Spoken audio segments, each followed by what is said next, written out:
बहू की भी कुछ इच्छाएं होती हैं।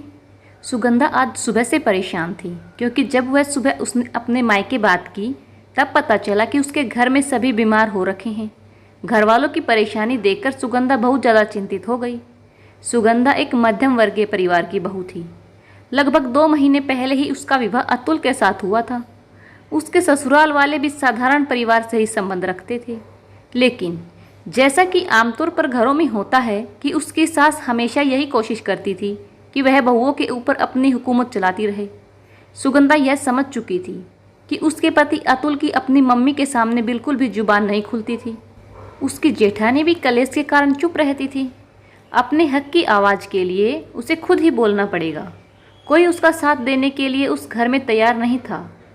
अब इसे माँ का आदर कह लो या माँ का डर।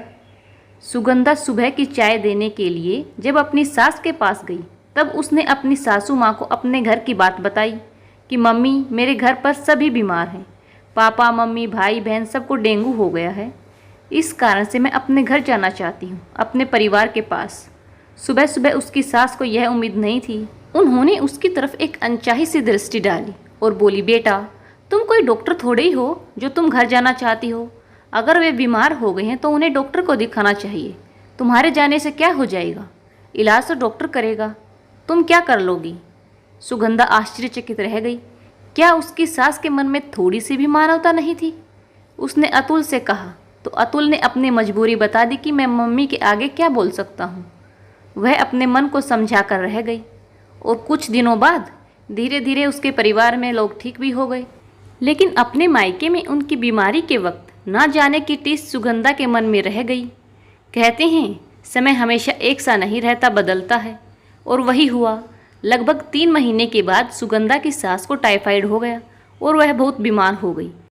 बीमारी के वक्त जैसा कि सभी माँओं को अपनी बेटी याद आती है, सुगंधा की सास ने भी अपनी बेटी को बुलाने के लिए अपने बड़े बेटे को कहा, बेटा जाकर अपनी बहन को बुला लो ससुराल से।